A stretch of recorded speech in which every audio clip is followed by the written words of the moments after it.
News 11 Bharat देख रहे हैं आप, आपके साथ मैं हूं अभिषेक भारती। जो कहूंगा सच कहूंगा और डंके की चोट पर कहूंगा। डंके की चोट पर सीधा देख रहे हैं आप जमशेदपुर से लाइव। देखिए 108 एम्बुलेंस की बात हमने की थी। हमने कहा था कि 108 एम्बुलेंस जीवनदायिनी है और नो डाउट इस पर किसी को एतराज नहीं होगा कि 108 एम्बुलेंस जीवनदायिनी है। अगर बहुत क्रांतिकारी योजनाओं की जब भी बात होगी रघुवर सरकार की, तो उसमें से एक सबसे क्रांतिकारी योजना ये थी और निस्संदेह ये बहुत क्रांतिकारी योजना है। बहुत सारे लोगों को इससे लाभ हुआ है, हो भी रहा है। मैं यहां खड़ा हूं, पिछले 5 मिनट में मैंने गिना कि कम से कम 3 एम्बुलेंस यहां पर पार हो चुके हैं जो कि 108 लिखे हुए हैं। तो इसी से आप समझ सकते हैं कि आम लोगों के लिए कितना महत्वपूर्ण है। भाई इसके महत्व पर सवाल नहीं उठा रहे, मैं फिर से वही बात कह रहा हूं। कल मेरे एक मित्र फेसबुक पर कह रहे थे कि ये जो एंकर चश्मे वाला है ये चैनल की लुटिया डूबा देगा। तो भाई देखिए ऐसा है, मैं फिर से आपको कह रहा हूं लुटिया उटिया नहीं डूबाएंगे। बस इतनी सी बात है कि हमारा काम है सवाल खड़े करना। हम सवाल खड़े ये कर रहे हैं कि ये एम्बुलेंस जो है 108 एम्बुलेंस पूरे राज्य भर में 330 है। इस एम्बुलेंस की जो एजेंसी है जिसके पास इसका जिम्मा है उसका नाम है चिकित्सा। अब कोई जरूरी तो नहीं है कि इस चिकित्सा नाम की एजेंसी को हम माथे पर सेलो टेप की तरह चिपका करके और पूरे झारखंड में घूमते फिरें। जो अच्छा है तो उसको मैं अच्छा कहूंगा, जो बुरा है उसको मैं बुरा कहूंगा। भाई कल मैंने एक सीधा सा हिसाब लगाया था कि 330 एम्बुलेंस के लिए 4 करोड़ रुपए हर महीने सरकार देती है। अब इस 4 करोड़ रुपए को आप 330 से डिवाइड करते हैं तो लगभग 1,21,000 के आसपास में आता है। इसके आगे बहुत सारे 21 टर्मिनेटिंग डेसिमल में आते हैं। थोड़ा सा मैथ्स पढ़ा होगा तो आपको पता होगा। इसके आगे की भी कहानी, इसी कहानी को आज हम आपको दिखाएंगे और सारी कहानी दिखाएंगे डंके की चोट पर कि कैसे ये एम्बुलेंस भ्रष्टाचार का एम्बुलेंस है।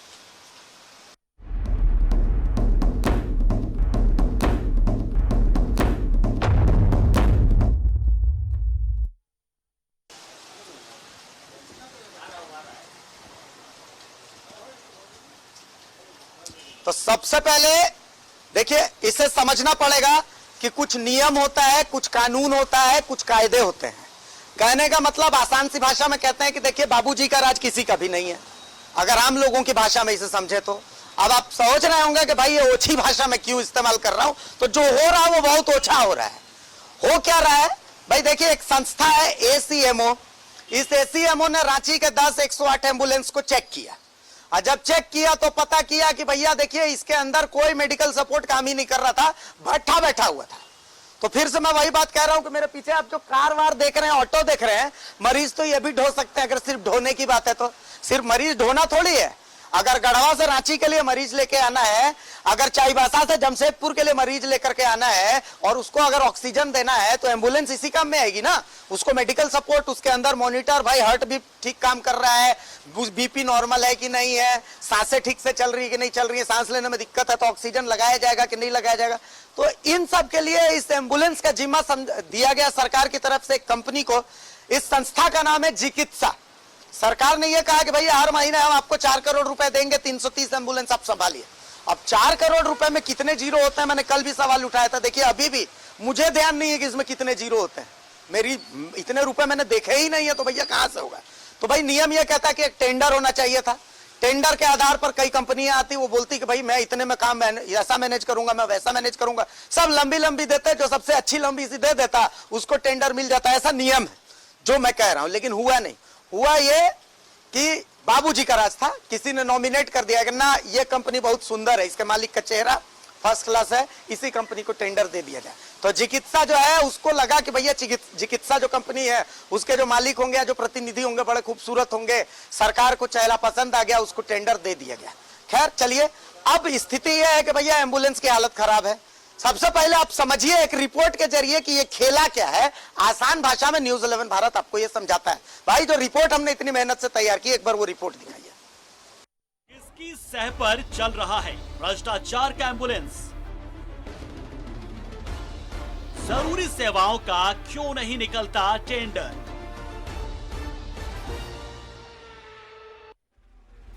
नॉमिनेशन के आधार पर क्यों दिया जाता है काम?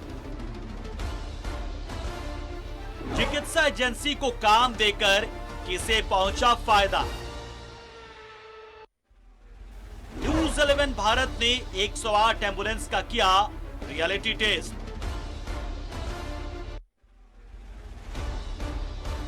एसीएमओ की जांच में भी फेल हुए 108 एम्बुलेंस।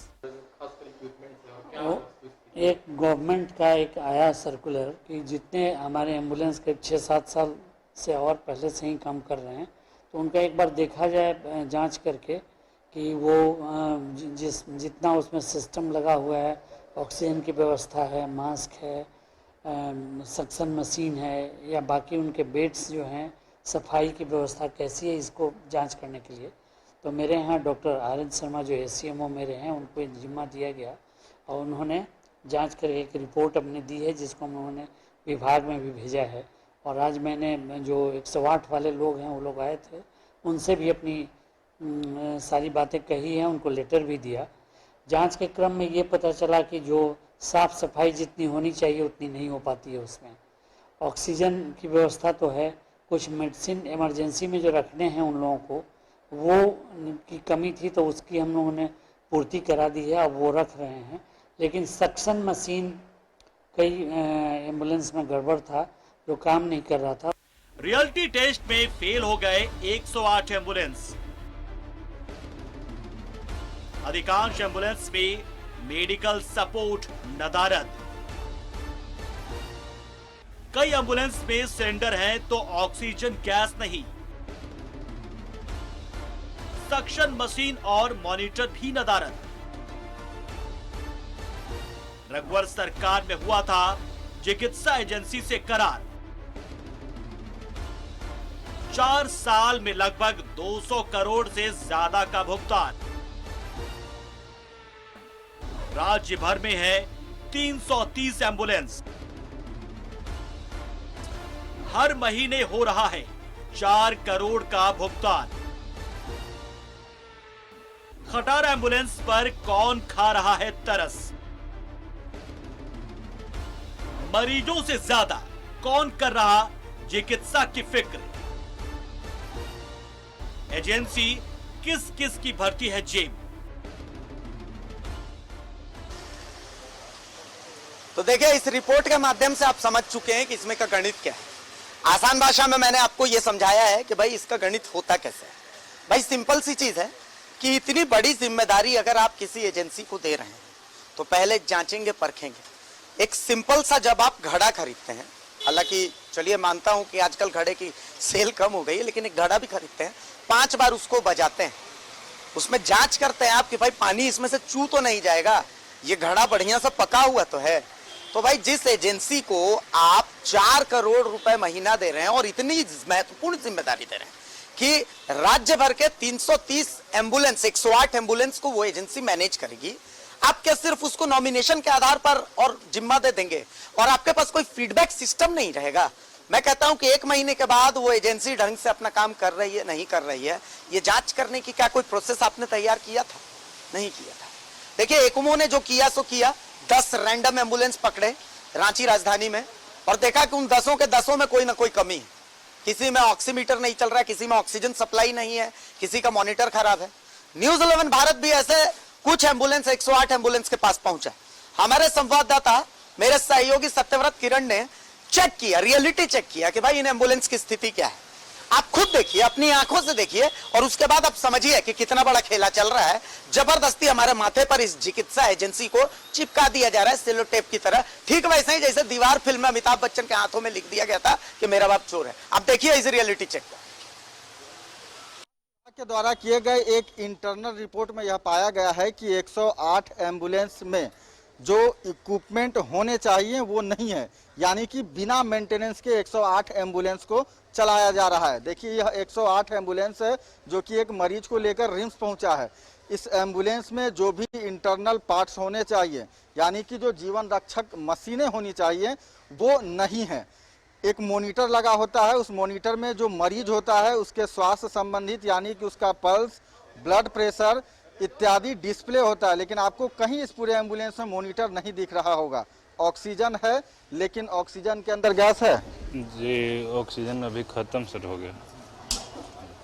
ऑक्सीजन खत्म हो गया, बिना ऑक्सीजन के आप मरीज को लेके आए हैं। मान लीजिए अगर जिस मरीज को आप लाएं, कहाँ से लेकर आए? ये सर SDH बैरमो से लेके आए। बेरमो से लेके आए हैं। रास्ते में अगर मान लीजिए मरीज को सांस लेने में दिक्कत होने लगता है, ऑक्सीजन की जम्मू का खत्म हो गया सर ये, और बी वाला सर पोर्टेबल वाला बचा हुआ है। अच्छा, और भी कई इक्विपमेंट नहीं है, जैसे कि सेक्शन मशीन होती सेक्शन मशीन खराब है सर ये जी। तो फिर तो यह एम्बुलेंस कोई काम का नहीं रहा, सिर्फ एक कार है जो कि आप बेरमो से मरीज को ले आए या एक जगह से दूसरे जगह जाएगा। 108 एम्बुलेंस का मतलब तो यही होना चाहिए ना कि अचानक किसी तरह का कोई प्रॉब्लम हो। दवाई उवाई है एम्बुलेंस में? जी क्या क्या दवाई है? दवाई है सर, देखना पड़ेगा, दवाई है। देखना पड़ेगा। मान लीजिए अचानक मरीज की स्थिति गंभीर हो जाती है, किसी मरीज को लाते हैं तो कैसे ट्रीटमेंट करेंगे उसका? कॉल से डॉक्टर साहब से बात करके किया जाता है सर। बिल्कुल मेंटेनेंस के अभाव में है 108 एम्बुलेंस। देखिए एक और 108 एम्बुलेंस रिम्स पहुंची है और इसमें भी देखने की कोशिश करते हैं कि जो सेक्शन मशीन है, जो जीवन रक्षक उपकरण एम्बुलेंस में लगाए गए हैं, क्या वो है या फिर इसी तरह से एम्बुलेंस चलाया जाए। देखिए मैंने आपको बताया था कि एक मॉनिटर लगा होता है, इस मॉनिटर के माध्यम से जो भी गंभीर मरीज 108 एम्बुलेंस के माध्यम से अस्पताल आता है वो इस डिस्प्ले पर रहता है। लेकिन आप देखिए 108 एम्बुलेंस की स्थिति जो है वो जर्जर हो गई है, जंग लग गए हैं, जो मशीन है वो काम नहीं कर रहा है। ऑक्सीजन कहाँ गया आपका? पोर्टेबल ऑक्सीजन है सर वहाँ पे। ऑक्सीजन उसमें गैस है? जी सर है। और जंबो ऑक्सीजन आपका नीचे है सर। जी जंबो ऑक्सीजन में गैस है? जी सर। और ये जो मॉनिटर ये काम करता है? जी सर। हाँ? करता है सर। कैसे काम करता है दिखाइए तो चला के उसको। ये करता है सर। हाँ? वो एमटी चलाते हैं। और सेक्शन कहाँ है? वो एमटी बताएंगे सर। जी वो अंदर गए हैं एडमिट कराने। आप देखिए कि पूरी तरह से जंग लग चुका है। करीब 4 करोड़ रुपए संस्था को दिए जाते हैं, 108 एम्बुलेंस संस्था को दिए जाते हैं ताकि दूर दराज क्षेत्रों से लोगों को मेडिकल कॉलेज लाया जा सके, उनकी जान बचाई जा सके। लेकिन जो जीवन रक्षक उपकरण होने चाहिए वो फिलहाल आपको नहीं दिखेंगे।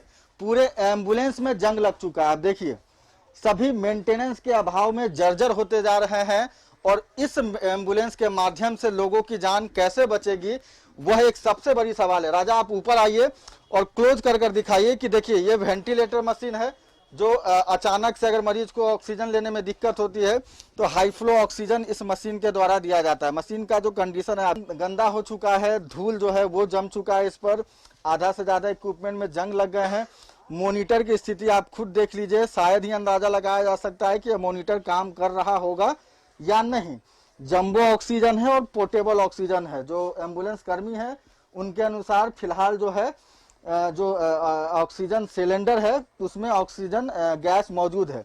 लेकिन आप देखिए जो चेयर है वो भी जो है जर्जर स्थिति में किस तरह से है। पानी की व्यवस्था है, वैक्सीन की व्यवस्था है कि अगर अचानक मरीज को उल्टी होती है या किसी तरह की कोई समस्या होती है या फिर कर्मचारियों को हैंड वॉश करना होता है तो उसकी व्यवस्था कर सके। लेकिन आप देखिए कि पूरी तरह से जो एम्बुलेंस है वो जर्जर हो चुका है, एम्बुलेंस में पानी भी नहीं है और इसी कंडीशन में मरीज को जो है वो अस्पताल लाया जा रहा है। अब बड़ा सवाल यही है कि अगर कोई मरीज गंभीर अवस्था में किसी दूसरे जिले से रिम्स या फिर किसी भी मेडिकल कॉलेज पहुंचता है और अगर अचानक उसे किसी तरह की कोई समस्या हो जाती है तो एम्बुलेंस में जो उपकरण होने चाहिए, जीवन रक्षक जो उपकरण होने चाहिए, जिसके बदौलत कुछ समय तक मरीज के जान को बचाया जा सके, उसके सांस को रोक कर रखा जा सके ताकि जल्द से जल्द अस्पताल लाने के बाद उसका इलाज हो सके, वो सभी प्राथमिक रूप से जो व्यवस्थाएं होनी चाहिए वो फिलहाल नहीं दिख रहे हैं। स्वास्थ्य विभाग के इंटरनल रिपोर्ट में यह पाया गया है कि जो 108 एम्बुलेंस है वो मेंटेन नहीं हो पा रहा है, उसका मेंटेनेंस नहीं हो पा रहा है। 10 ऐसे एम्बुलेंस पर रैंडम जो है वो जांच किया गया था जिसमें सेक्शन मशीन नहीं मिला। सहयोगी राजा के साथ सत्यव्रत किरण, न्यूज़ 11। तो देखिए जो रियलिटी चेक है उसमें आप समझ चुके हैं कि ये जो एम्बुलेंस है ये सामान्य किसी गाड़ी जो ढोने वाली गाड़ी होती है उससे ज्यादा कुछ नहीं है। और सबसे बड़ी बात है कि कल तक मैं भी यही समझता था कि भाई ये 108 एम्बुलेंस सेवा है, लेकिन अब मैं इस कंक्लूजन पर पहुंच चुका हूं, इस निष्कर्ष पर पहुंच चुका हूं कि ये सेवा नहीं बल्कि एक सर्विस है। ये जो एम्बुलेंस वाले हैं ये सेवा नहीं कर रहे हैं, ये सर्विस दे रहे हैं। इसमें बहुत खेला अभी और भी है। मेरा पैनल मेरे साथ है, लेकिन एक छोटा सा ब्रेक है। एक छोटे से ब्रेक के बाद हम वापस आएंगे। सहयोगी सत्यव्रत जुड़े हुए हैं, जमशेदपुर से मेरे साथ बीजेपी से गुंजन जी जुड़े हुए हैं, रांची से सरोज जी बीजेपी से हैं, और सुशांतो मुखर्जी सामाजिक कार्यकर्ता भी जुड़े हुए हैं। तमाम लोगों से जुड़ेंगे, इसके अंक गणित को भी समझेंगे, इसके बीज गणित को भी समझेंगे, सब कुछ समझेंगे। लेकिन एक छोटा सा विराम लेते हैं, कल्प विराम के बाद जल्द हाजिर होते हैं। ब्रेक लीजिए। बताना पड़े कि ये एम्बुलेंस कितना महत्वपूर्ण है, तो शायद मुझे यह लगता है कि इससे ज्यादा बड़ी विडंबना और कुछ हो नहीं सकती, क्योंकि कोरोना काल में एम्बुलेंस कितना महत्वपूर्ण और 108 एम्बुलेंस कितना महत्वपूर्ण है, ये मतलब बताने की जरूरत नहीं है। और उससे भी बड़ी बात मैं आपको बताता हूं, जो मैंने पर्सनली एक्सपीरियंस किया। रांची से 45 किलोमीटर दूर गांव में मैं रहता हूं। कोरोना काल में जब मेरे घर में मेरे परिजन की तबीयत खराब हुई, मैंने 108 में कॉल किया, एम्बुलेंस आ भी गया। एम्बुलेंस रांची रिम्स तक लेकर के पेशेंट को गया भी। जब पेशेंट को मैंने उतारा वहां पर, तो फिर एम्बुलेंस चालक आकर के मुझसे बोला कि भैया कुछ तो बख्शीश दीजिए। मैं थोड़ा सा आश्चर्यचकित हो गया कि भैया कोई बीमार है घर में और आप बख्शीश मांग रहे हो। तो बोला भैया हम लोगों को कुछ पैसा थोड़ी मिलता है, सैलरी थोड़ी मिलती। मैं बोला सैलरी नहीं मिलती? तो मतलब मैंने पूछा आप फ्री में काम करते हो क्या? तो बोला देखिए ना, जो एजेंसी है वो बोलता है कि अपना तुम लोग कमा लो बख्शीश उख्शीश से। मैं बोला गजब की स्थिति है, कौन सी एजेंसी है? तो बोला वो उतना हम लोग को नहीं पता। हम बोला अच्छा आप मतलब क्या खाली ड्राइवर हैं, जरूरत पड़ेगा तो ऑक्सीजन चढ़ा लेते हैं? तो बोला हाँ चढ़ा लेते हैं, बच गया तो बच गया, नहीं बचा तो नहीं बचा, अब वो हम लोग की जिम्मेदारी थोड़ी है। तो आप समझिए कि ये कितनी बड़ी विडंबना है 108 एम्बुलेंस के साथ में। 108 नो डाउट बहुत क्रांतिकारी योजना है, लेकिन थोड़ा सा अगर आप दिमाग लगाएंगे तो आप समझेंगे कि इस योजना के तहत ही लूट का भी इतना बड़ा खेल चल रहा है। सरकार 330 एम्बुलेंस के लिए चिकित्सा नाम की जो कंपनी है उसको 4 करोड़ रुपए हर महीने देती है। वो पैसे मिल भी रहे हैं, और इस बात की पुष्टि मेरे सहयोगी सत्यव्रत किरण जो मेरे साथ अभी जुड़े हुए हैं वो करेंगे। सत्यव्रत 2 सवाल हैं, बहुत जल्दी से उनके जवाब दे दीजिए, उसके बाद मैं गेस्ट के पास आऊंगा। बहुत जल्दी उसके जवाब दे दिए गए। सत्यव्रत 1 मिनट रुक ही जाइए। सबसे पहले मैं मेरे साथ गेस्ट है उनसे तारुफ करवा देता हूं लोगों का। सबसे पहले मैं बता दूं कि गुंजन जी है मेरे साथ, भारतीय जनता पार्टी के जिलाध्यक्ष है जमशेदपुर के। हमारे साथ राकेश तिवारी साहब हैं, जिला प्रवक्ता है कांग्रेस के राकेश तिवारी साहब, बहुत स्वागत है। स्टूडियो से मेरे साथ सरोज सिंह साहब है, प्रदेश प्रवक्ता है भारतीय जनता पार्टी के, और मेरे साथ सुशांतो मुखर्जी साहब है जो कि सामाजिक कार्यकर्ता भी हैं। तमाम लोगों का मैं बहुत स्वागत करता हूं। सबसे पहले मैं सरोज जी आप ही के पास आ रहा हूं। सरोज जी, क्या कल वाली बात पर अब तक टिके हुए हैं या अभी भी आप कहते हैं कि नहीं देखिए कुछ तो गड़बड़ है? सरोज जी। अभिषेक भाई एक बात तो मैं कहूंगा, पहले तो आप न्यूज़ 11 2 दिनों से कल भी और आज भी इस पर डिबेट करा रहा है। आपको पहले तो धन्यवाद कि इस विषय को जनता के बीच में लेकर के आए हैं और एजेंसी जो गड़बड़ कर रही है वो भी सामने लेकर आए हैं।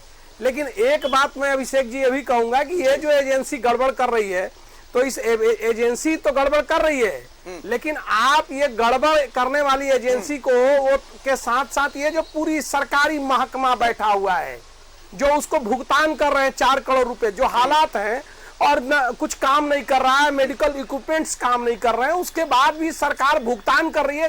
तो ये कौन अधिकारी, कौन पदाधिकारी और ये सरकार में बैठे लोग, ये सारे लोग ये दोषी हैं जो इस तरह के भुगतान कर रहे हैं। ये उनकी भी गलती है ना। सरोज जी बहुत सही सवाल किया आपने, बहुत लॉजिकल सवाल किया आपने। लेकिन वही मशीनरी और वही लोग इसलिए भी तो कटघरे में खड़े होने चाहिए कि सिर्फ नॉमिनेशन के आधार पर इस कंपनी चिकित्सा कंपनी को इसका टेंडर दे दिया गया और उसके बाद चेक ही नहीं किया गया कि ये चिकित्सा क्या खेला कर रही है। नहीं, ठीक कहा आपने अभिषेक जी। मैं एक बात मैं आपको बता दूं कि आप एम्बुलेंस को दिखा रहे हैं, हम लोग भी देख रहे हैं। आपने इस 108 का आपने महत्व को भी बताया है और आप देख रहे हैं लगातार कि ये 108 जो है झारखंड के गरीबों के लिए, लोगों के लिए लाइफ लाइन है। ये भी सही है। आप ये भी दिखा रहे हैं कि उसमें मॉनिटर भी लगा हुआ है, उसमें जो ऑक्सीजन सामान भी लगे हुए, जो इक्विपमेंट्स है सब लगे हुए हैं, नल भी लगे हुए हैं, हाथ धोने के लिए बेसिन भी लगा हुआ है, जो अभी देख रहे थे, और सब कुछ लगा हुआ है। यानी कि ये जब एम्बुलेंस आया था तो उस कंपनी को, जिस कंपनी को कुछ तरह के काम जो है जिनको उसका ये होता है, उनको जो उसके एक्सपर्ट होते हैं उसको काम दिया जाता है। और आपने देखा होगा कि जब एम्बुलेंस आया तो उस एम्बुलेंस में सारे इक्विपमेंट्स फिट करके और उसको प्रॉपर चलाने का, ड्राइवर से लेके तेल से लेके लोगों तक ढोने के लिए ये टेंडर किया गया। ठीक है, नॉमिनेशन के आधार पे किया गया। आप देख रहे हैं उसमें सारा सामान लगा हुआ भी है, ऐसा नहीं कि उसमें सामान नहीं है, सब सामान लगा हुआ है। तो खरीद के आए होंगे तो नए होंगे, साल 2 साल तो गारंटी में ही होंगे, तो चल रहे होंगे। लेकिन अभी जो 2 साल से ये सरकार बैठी हुई है अभिषेक भाई, 2 साल से आपने ही बताया 4 करोड़ रुपए पेमेंट कर रही है। तो ये कौन अधिकारी पेमेंट कर रहे हैं, कौन पदाधिकारी पेमेंट कर रहे हैं? स्वास्थ्य मंत्री बैठ के कर क्या रहे हैं, सरकार कर क्या रही है, इसको नहीं देख रहे। अब ठीक है, एजेंसी तो गड़बड़ करेगा, और एजेंसी वाला तो कमाने के लिए आया हुआ है। मान लीजिए तो कोई ठेकेदार अगर ठेका कर रहा है, कोई पुल बना रहा है, कोई रोड बना रहा है, तो कमाने के लिए है। तो उसके लिए इंजीनियर है ना, उसके लिए लोग है नहीं, तो सारा गड़बड़ करेगा। तो उसी के लिए ना सरकार के लोग हैं। वाला आप बात बोले हैं सरोज जी, इस पॉइंट को याद रखेगा। मैं आप लोगों को भी बता देता हूँ, मेरे प्रदेश नहीं, सरकार में जो लोग बैठे हुए हैं तो वो क्या कर रहे हैं, जिनको देखने की जिम्मेदारी है वो क्या नहीं देख रहे हैं। कमाने के लिए आई है, मतलब रघुवर जी ने वो टेंडर कमाने के लिए ही दिया था, है ना? सुन लीजिए मेरी बात, इस बात को मान रहे हैं ना कि भाई कमाने के लिए चले गए रघुवर जी पर चले गए। हम क्या कर रहे हैं, आप आए शब्द को मेरे मुंह में मत डालिए। मेरी बात सुनिए अभिषेक जी, नहीं उस समय बन्ना गुप्ता था स्वास्थ्य मंत्री, अरे भैया स्वास्थ्य मंत्री उस समय हेमंत सोरेन था मुख्यमंत्री। ठीक है, बोलिए। आप ही कह रहे हैं ना, आप ही की बात को मैं मान रहा हूँ, कमाल की बात कर रहे हैं। हाँ, तो आप ही तो कह रहे हैं कि भाई तो सब कुछ तो है ना, रघुवर जी ने आपने टेंडर दिया था ना। अरे भाई तो आपसे आप बात करते हो, अरे सुनिए अभिषेक जी, बोल दिए क्या आप? नहीं अभिषेक जी बात करते हैं, अपनी बात पे नहीं टिकते हैं, दिल्ली से सीख क्या रहे, क्या बोलना? नहीं आप सुनिए अभिषेक जी, आप इस तरह बात मत करिए। नहीं आप सुनिए, हम दिल्ली से सीख के नहीं है, तो आप दिल्ली से सीख के आए क्या? आप नहीं, आप एजेंसी को गाली दे रहे हैं, एजेंसी गड़बड़ कर रहा है, और जो सरकार भुगतान कर रही है 4 करोड़ उसको बचा रहे हैं, और रघुवर जी को गाली दे रहे हैं। ऐसा नहीं चलेगा, ऐसा नहीं चलता है, ऐसा नहीं चलता है। ऐसा बहाने से कुछ नहीं होगा। आपके सहयोगी क्या होगा अभिषेक भाई? 2017 में जैसे कहेगा 108 एम्बुलेंस की स्थापना हुई और इसका उद्घाटन हुआ। 2017 के बाद निरंतर 108 एम्बुलेंस झारखंड की जनता को सेवा प्रदान करती। टेंडर किस आधार पर दे दिया गया एक चिकित्सा कंपनी को? भाई साहब, 15 मिनट के टेलीफोनिक कॉल में एम्बुलेंस आपके दरवाजे पर आती थी। एम्बुलेंस में सारे जो भी इक्विपमेंट्स है, सारा इक्विपमेंट से लैस एम्बुलेंस था। 2017 से 2019 तक भारतीय जनता पार्टी की रघुवर जी की सरकार चली, एम्बुलेंस सही तरीके से चला, एम्बुलेंस सही तरीके से चला। अगर किसी एजेंसी को काम दिया गया था तो उसका देखरेख, उसकी मॉनिटरिंग सही तरीके से होती थी। सही तरीके से 2019 तक एम्बुलेंस चला। 2019 तक 108 एम्बुलेंस की लोग सिर्फ प्रशंसा करते थे। मेरा सवाल सुन लीजिए, मेरा सवाल सुन लीजिए, सुनिए तो 2000 नाकामी आप मेरी बात तो सुन लीजिए, आज निकाल रहे हैं सर, 2 वर्ष हो गए। सुनिए मेरी बात सुनिए, 2019 में हेमंत सोरेन ने शपथ ली थी ना, दिसंबर में। हाँ। मतलब मुझे लगता है 2 साल हमारी सरकार, ठीक दिसंबर में हेमंत सोरेन ने शपथ ली और वो सारी चीजें खराब होनी शुरू हो गई। तो भैया मेरे 2 साल, आप मेरी बात सुनो, आप ही किसी गाड़ी, आप ही का ये माइक और कैमरा है, यदि इसका मेंटेनेंस नहीं करिएगा तो क्या ये माइक का कैमरा ठीक रहेगा क्या? आप ही की इतनी सुंदर दाढ़ी है, इसकी सेटिंग नहीं करवाइएगा तो ये इतना बड़ा हो जाएगा। तो जो 2019 के बाद जो हेमंत सोरेन की सरकार आई, उस सरकार में उस एम्बुलेंस का सही मतलब आप यही कह रहे हैं ना कि 2000 उनकी शपथ के बाद उस एजेंसी का परफेक्ट था ना। उससे पहले को शिकायत बताइए, कितनी से मैं तो बता तो रहा हूं। उससे पहले की शिकायत 2019 दिसंबर के पहले की शिकायत आप बताइए। उससे पहले तो लोग प्रशंसा करते थे, 15 मिनट के अंदर एम्बुलेंस दरवाजे पर खड़ी होती। राकेश तिवारी साहब आइए, इधर आ जाइए सर एक बार। हाँ, सारी बातें सुन रहे थे कि ये सवाल इसलिए महत्वपूर्ण हो जाता है कि भैया स्वास्थ्य विभाग आपके पास है, इनका सीधा सा सवाल बीजेपी और कांग्रेस का यही है कि भैया 2 साल से तो आप लोग सत्ता में है, तो आखिर आप लोगों के नजर में ये क्यों नहीं आया, और अगर आया तो अब तक कार्रवाई क्यों नहीं, क्यों ढो रहे हैं इस एजेंसी को आप लोग? देखिए, 2 साल पहले कोरोना जैसी महामारी नहीं आई थी, और जहां तक ये मामला जो 108 एम्बुलेंस के जो ठेकेदार हैं या जो एजेंसी है, उनकी जो शिकायत सामने आई है उसको स्वास्थ्य मंत्री हमारे श्री बन्ना गुप्ता जी बहुत गंभीरता से लिए हैं। और आपने देखा होगा कि पिछले लंबे समय से भारतीय जनता पार्टी इस राज्य में शासन करते आई, और पिछले 2 वर्षों के पूर्व इन्हीं की सरकार थी, और किस तरह से स्वास्थ्य व्यवस्थाओं को लचर अवस्था में इन्होंने छोड़ कर गए हैं। 2019 2000 छोटा समय नहीं होता। 2 साल ये कोरोना की महामारी में आपने देखा कि लोगों की जान माल की रक्षा के लिए ही सारी सरकार की एनर्जी जो है उसी में लगी, और इन्होंने जो लचर स्वास्थ्य व्यवस्था छोड़ा था उसके कुशल प्रबंधन का ये परिणाम है सरकार का। हमारे गठबंधन की सरकार है। हम धन्यवाद देना चाहते हैं मुख्यमंत्री हेमंत सोरेन जी को और स्वास्थ्य मंत्री श्री बन्ना गुप्ता जी को कि इनकी लचर व्यवस्था के कुशल प्रबंधन से इस राज्य के लोगों को इस बयानबाजी हो गया 2 साल में, लेकिन आपने क्या किया इसको लेकर के? साल में संज्ञान में क्यों नहीं आई? ये तो यहाँ संज्ञान में नहीं आया, लेकिन अभी आई है। और आपको बता देते हैं कि पिछले सरकार की जो भी अनियमितताएं हैं और जहां कहीं भी लूप होल है वो ये सरकार, आप बोलिएगा पर्सनली स्वास्थ्य मंत्री के पास जाकर के उनको बिल्कुल, मैं स्वास्थ्य मंत्री को इसको संज्ञान में बिल्कुल दूंगा, और इस पर कुछ एजेंसी चाहे कितने पावरफुल भी हो, कितने भी सेटिंग गेटिंग से उसने काम प्राप्त किया हो, उसको हटाया जाएगा।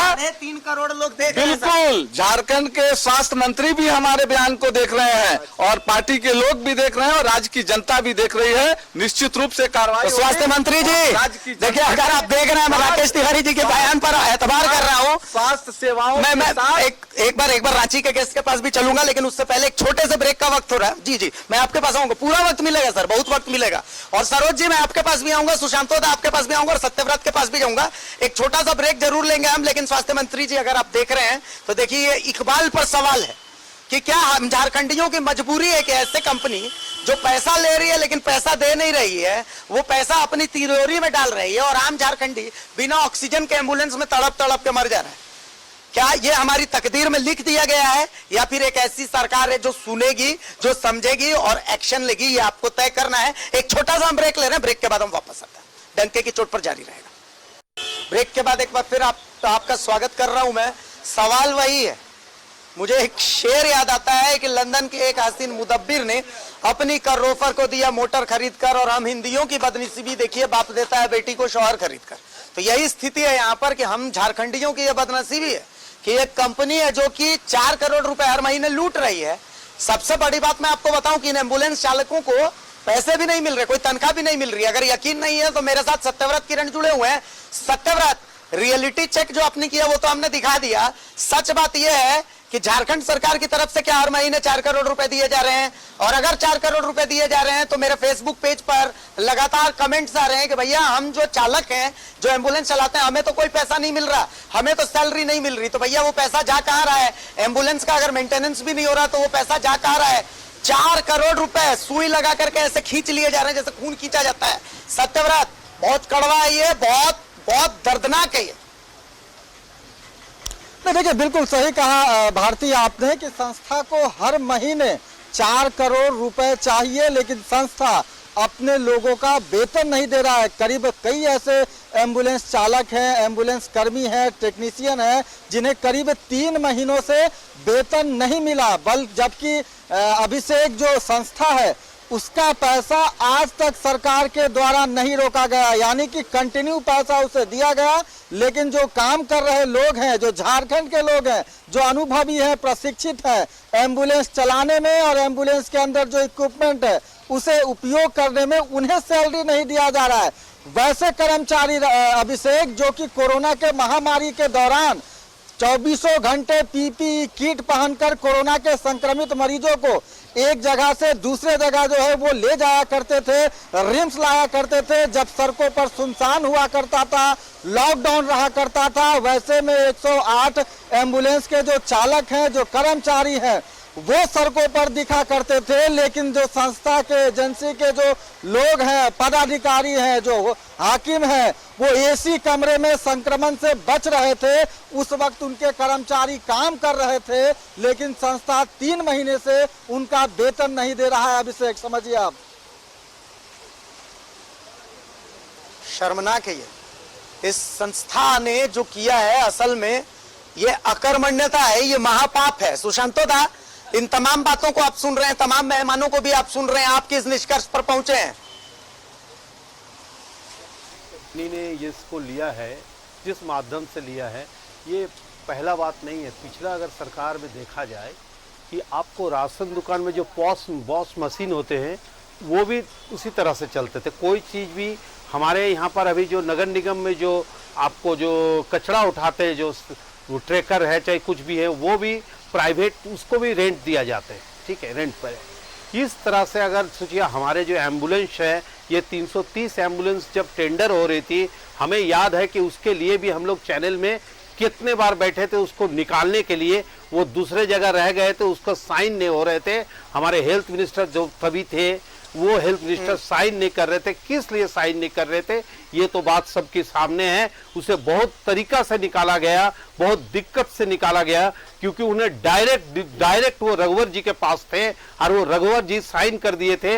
लेकिन हेल्थ मिनिस्टर कहते थे कि मेरा बिना साइन का वो बाहर नहीं आएंगे। इसी में कुछ महीने हमारे झारखंड की जनता को ये एम्बुलेंस नहीं मिली थी। देखिए, मेंटेनेंस की जो बात है, हमें लगता है कि 17 से 19 के बीच में इसे मेंटेनेंस फ्री था। ये 17 से 19, 18 तक, 19 तक, अब 19 के बाद इसको मेंटेनेंस की जरूरत है। जिसकी आदत लग गई है, अगर हमको मेंटेनेंस फ्री, मेंटेनेंस कुछ देना नहीं है। हमने भी देखा, हमने करीब हमें लगता है कि 15 से 20 दिन तो रिम्स निश्चित तौर पर जाते हैं, और रिम्स में 108 की जो एम्बुलेंस आते हैं, निश्चित तौर पर हम लोग देखते हैं कि उनकी हालत क्या है। एम्बुलेंस में जो स्टाफ रहते हैं वो फिक्स स्टाफ नहीं रहते हैं। आज कोई दूसरा बैठ गया, कल तीसरा कोई बैठ गए। एजेंसियां किसको बैठाते वो नहीं जानते हैं, और उसके कितने एक्सपीरियंस रहते हैं उसके अंदर उसे नहीं पता है। आपको बिना ऑक्सीजन के सिलेंडर दिखेंगे, लेकिन आपको मास्क नहीं दिखेंगे। इस तरह से दिखते रहते हैं। इस पर निश्चित तौर पर अभी की जो सरकार है, इसे ध्यान देने की जरूरत है। और हम कहेंगे आपके चैनल के माध्यम से हमारे स्वास्थ्य मंत्री बन्ना गुप्ता को इस पर कड़ी नजर रखने की जरूरत है। ये 330 एम्बुलेंस हमारे 330 लोगों को लेके हर समय रोड पर घूम रहे हैं, और उनकी जान माल की रक्षा के लिए इसे बनाया गया। इसे निश्चित तौर पर रोड पे भी अगर जरूरत हो, इसकी जांच एजेंसी से जांच करें। अगर जांच एजेंसी जांच में अगर ठीक गलत आए तो उसका पनिश करें, और उस एजेंसी को तुरंत ब्रेकअप करके हटाने की जरूरत है। नए कंपनी, नए लोग को देने की जरूरत है जो काम कर सके। अभिषेक जी।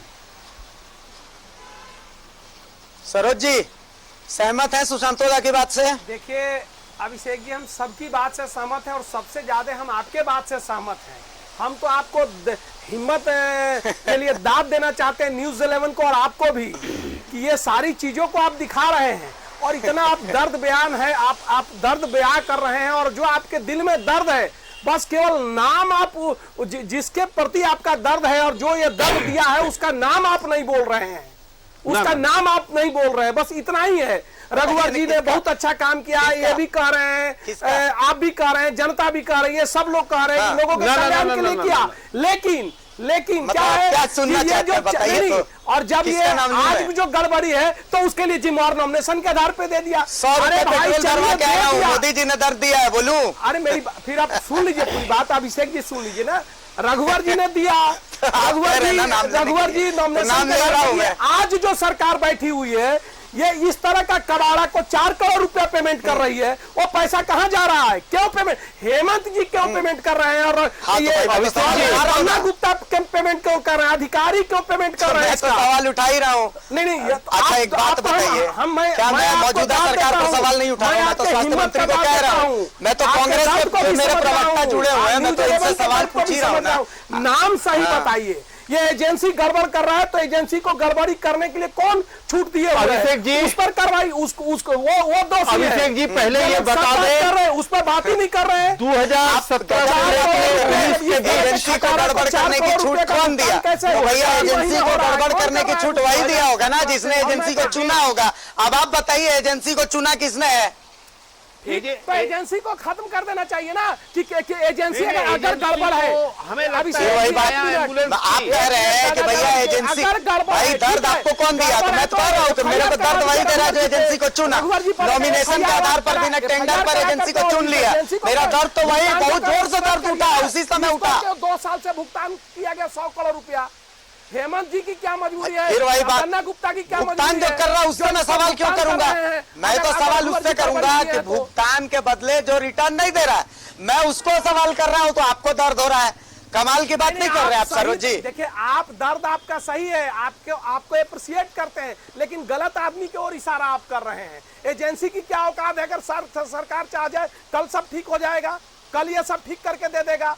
लेकिन जो बैठे हुए सिस्टम में लोग हैं कैसे पेमेंट कर रहे हैं? इस तरह का तनख्वाह नहीं दे रहे हैं ड्राइवर को, जो हालात है कबाड़ा बना हुआ है उसके बाद भी 4 करोड़ रुपए पेमेंट हो रहे हैं 2 साल से।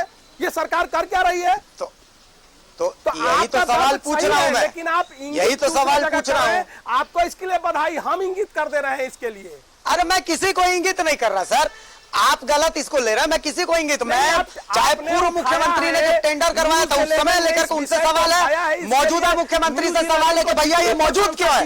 मैं दोनों से सवाल कर रहा हूँ, किसी से मेरा कोई साझा नहीं है। मैं आपको कह दूं, मेरा कोई गलत फहमी में आप है, अगर आपको ऐसा लग रहा है कि मैं किसी का नाम ले रहा हूँ, मेरा सवाल उस कुर्सी से है, उस कुर्सी पर कोई बैठे है। लोग जनता के गाढ़ी कमाई को इस तरह से लूट रहे लोग। अभिषेक जी, आप इसको उठाए हैं, न्यूज 11 उठाया, आप इसको रखें, इसके लिए आपकी बहुत जितनी प्रशंसा की जाए कम है न्यूज 11 और आपकी।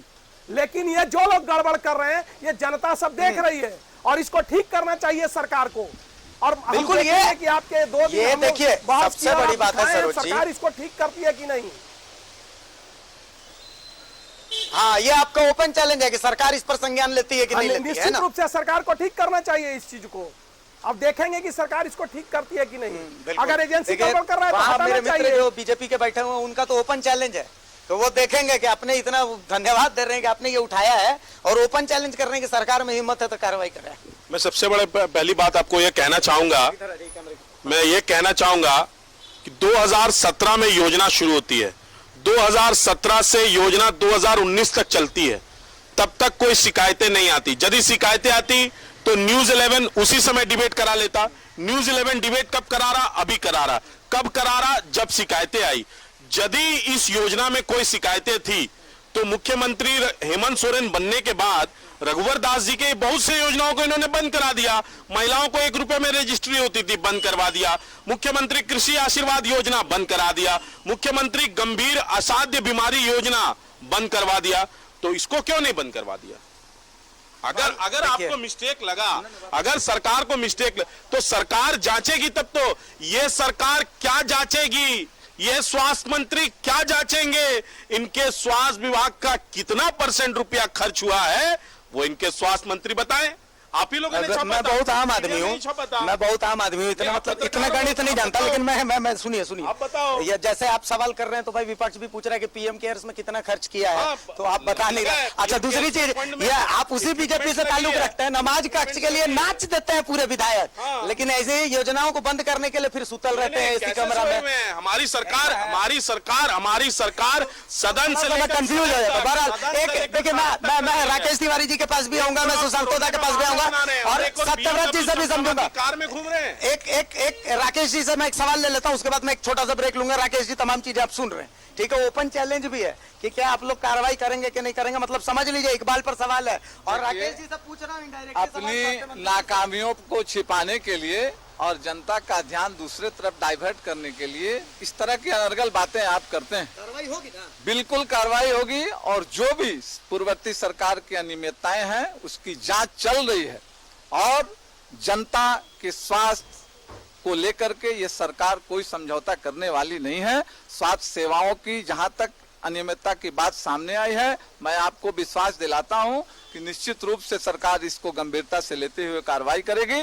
और जहां तक इन्होंने कहा, भारतीय जनता पार्टी के हमारे नेता ने, कि 2 वर्षों में उस एम्बुलेंस की कोई शिकायत नहीं आई, उस जो कॉन्ट्रैक्टर है या जो एजेंसी है उसकी कोई शिकायत नहीं आई।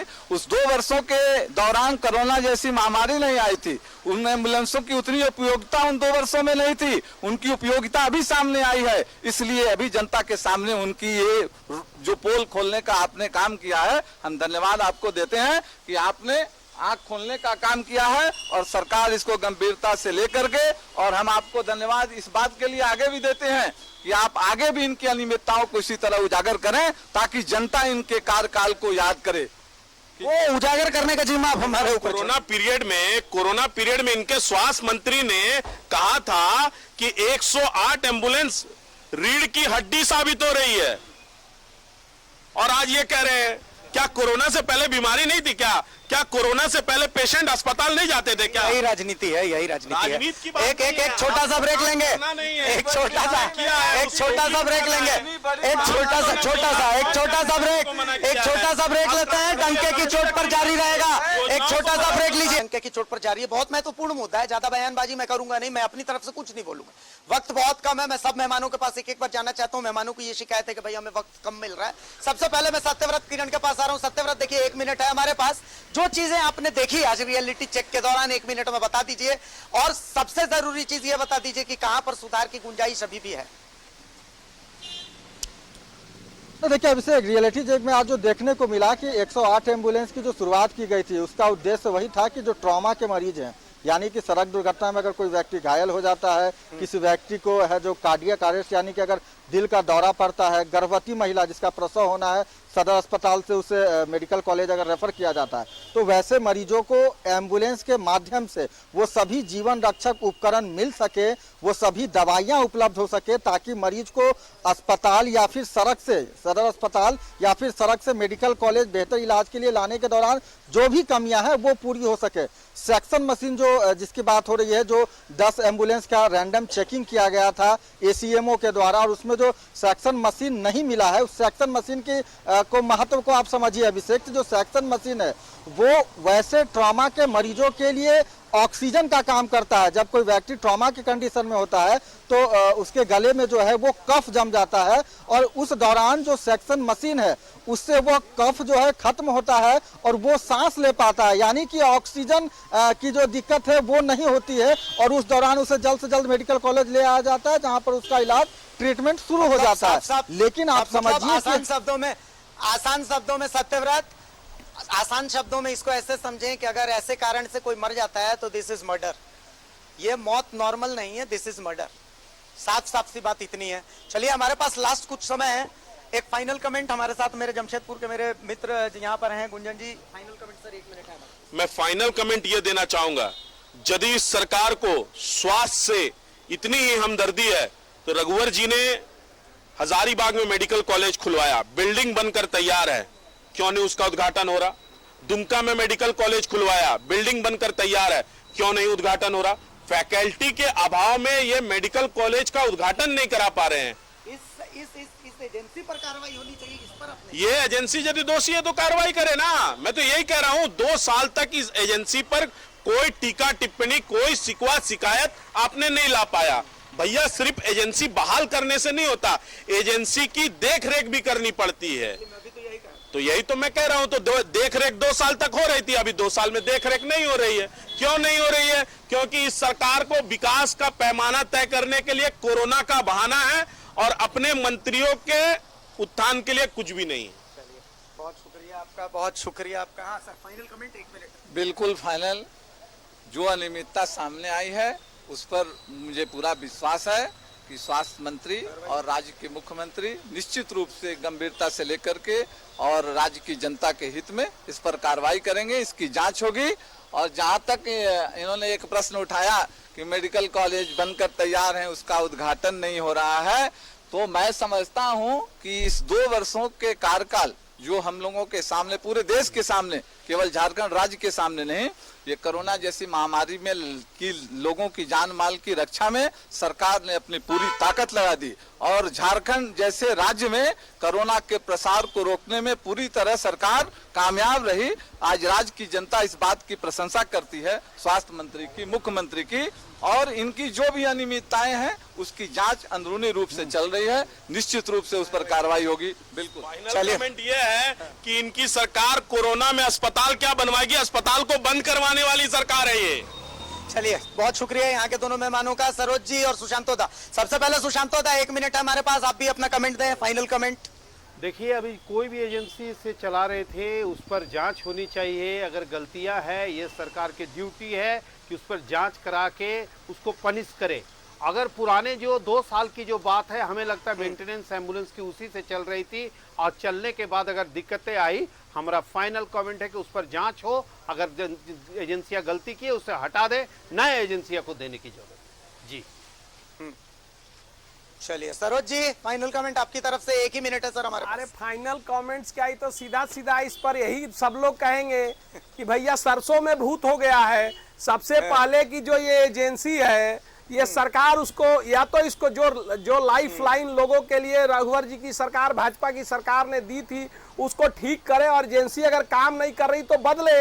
ये जो लूट खंड मचा हुआ है ना, एजेंसी को पैसा दिया जा रहा है, वो काम नहीं कर रही तो सरकार उसको चेक करके ठीक करवावे, या तो एजेंसी बदले। 2 ही उपाय है, और सरकार को इसको ठीक करना चाहिए। और आप दिखाए हैं 2 दिन, तो मैं उम्मीद करूंगा कि सरकार इसको ठीक करेगी इसको, और उनको, और नहीं ठीक होता है तो इनको बदले, चैलेंज दूसरे बोलते-बोलते एजेंसी को उम्मीद लाए। कर गए आप। बिल्कुल, चैलेंज बोलते बोलते उम्मीद बोल गए। चलिए, बहुत शुक्रिया तमाम मेहमानों का, बहुत शुक्रिया गुंजन जी, बहुत शुक्रिया राकेश जी आपका, सरोज जी बहुत शुक्रिया, सुशांतो दा बहुत शुक्रिया, और सत्यव्रत किरण इस रियलिटी चेक के लिए बहुत शुक्रिया, जिसे हम हकीकत का आईना कहते हैं। देखिए, एक आदमी रोटी खाता है, एक आदमी रोटी बेलता है, लेकिन एक तीसरा आदमी भी है जो रोटी से खेलता है। कौन है वो? कहीं वो चिकित्सा तो नहीं है? ये समझने की बात है, समझते रहिएगा। बहुत शुक्रिया। डंके की चोट में ऐसे मुद्दों को हम छूते रहेंगे, लेकिन फिलहाल इजाजत दीजिए। नमस्कार, जोहार, जय झारखंड।